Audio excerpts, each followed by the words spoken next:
Tout le reportage que vous allez suivre se situe dans un secteur bien défini, celui de Soukaras, petite ville située au sud de Bonn. Le secteur civil et militaire qui l'entoure représente à peu près la moitié d'un département français. Un barrage électrifié coupe cette région en deux. La zone Achurée fut pendant ces dernières années une zone interdite aux civils, où l'armée française et l'ALN, basées en Tunisie, se trouvèrent face à face. Le barrage est toujours électrifié et la zone toujours interdite.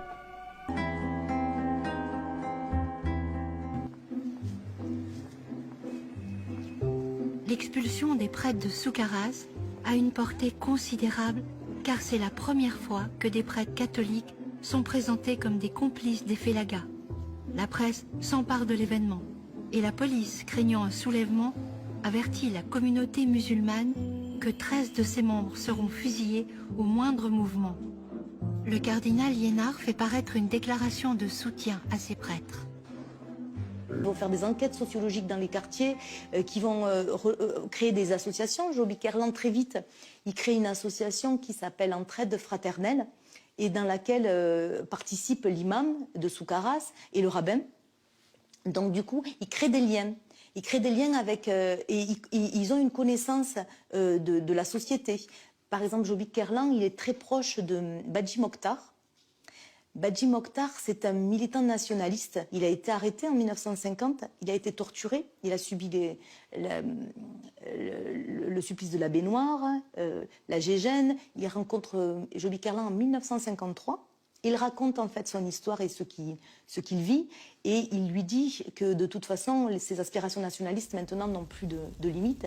Et Badji Mokhtar va faire partie de la réunion des 22, du comité révolutionnaire d'unité et d'action, qui décide le déclenchement de l'insurrection le 1er novembre 1954. Donc c'est déjà vraiment quelqu'un qui est au fait de la guerre, et il est très ami avec Joby Kerlan. Donc quand l'équipe de Soukaras est à Soukaras, elle partage la vie des Européens, elle est au service des Européens, mais elle est aussi au service de la population la plus pauvre. Et très très vite, en fait, ils essayent de créer des liens entre tout le monde. Et comme ils sont conscients, ils ont l'information sur la façon dont les Algériens sont arrêtés, très vite, ils vont créer une association d'aide aux familles de détenus. Donc du coup, ils récoltent des médicaments, ils font de l'aide pour trouver des logements, ils font une aide un peu concrète. Et ça, c'est assez mal perçu par la population par une partie de la population de Soukaras, pas par tout le monde, mais par vraiment une partie. Et très vite, ils vont être dans le collimateur du maire, du commissaire de police.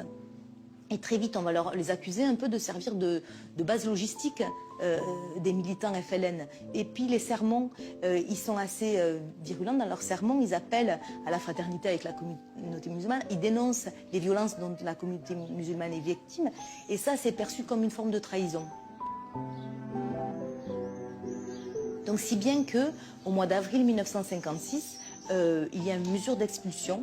On leur demande de quitter le presbytère. Donc l'équipe est composée de Joby Kerlan, de Louis Augros, le premier supérieur du séminaire de Lisieux, et de Pierre Mamet. Donc ils sont expulsés alors au départ, pour leur activité plus politique que religieuse. Donc ils seront largement soutenus par leur évêque et par l'évêque de la Mission de France, par Monseigneur Liénard. Mais ils sont quand même expulsés, on leur demande de quitter le territoire.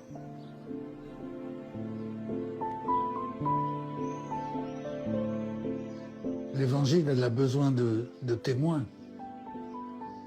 Et ça, c'est des prêtres qui ont vraiment témoigné de ce qu'est l'Évangile, de cet esprit de justice, de fraternité. Enfin,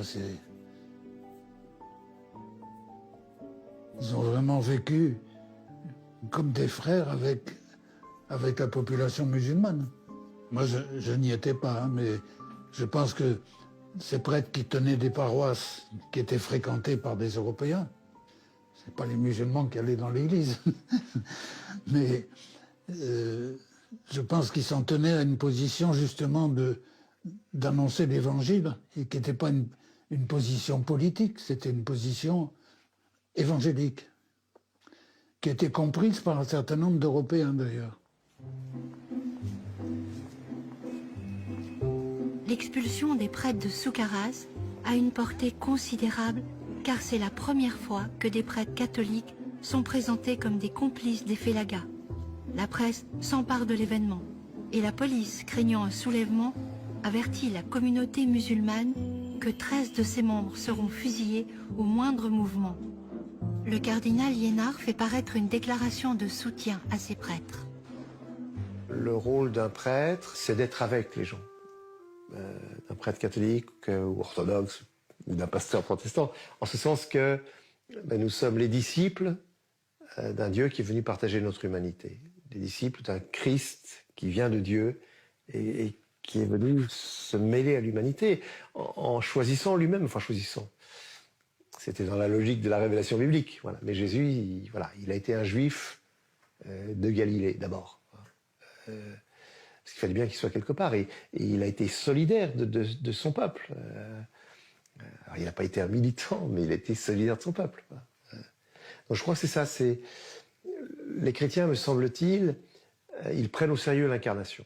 Donc c'est pas étonnant que parfois ils se retrouvent pris dans des situations très diverses et même opposées, quoi.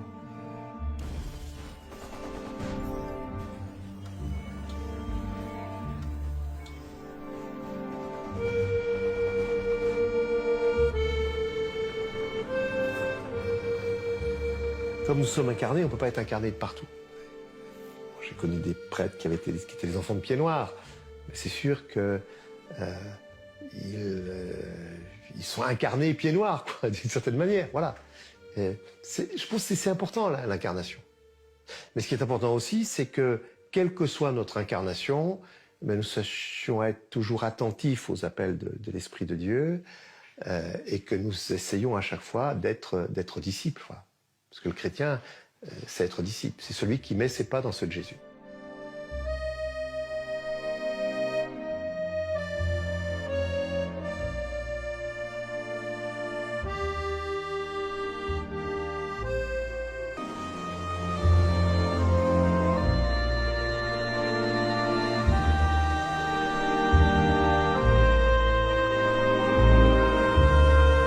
Le terrible engrenage de la guerre, attentats, répression, torture, vengeance de torture, transforme des êtres humains en monstres. Des ordres absurdes, innommables, sont prononcés depuis le gouvernement colonial et mis à exécution, de plus en plus couramment, dans un monde devenu fou où l'on arrache les âmes. Des militaires ne savent plus où est le bien, où est le mal. Des combattants du FLN se livrent aussi à des actes barbares envers leurs frères musulmans qu'ils considèrent trop modérés dans la lutte. La spirale de la haine détruit tout sur son passage, avec au centre des hommes, leur désarroi, leur détermination, leur revendication pour la liberté. Alors, il y a des choix que les prêtres doivent assumer au-delà des souffrances de chacun, des choix qui conduiront à l'indépendance, à la paix indispensable, des choix qui honorent, déchirent ou interrogent.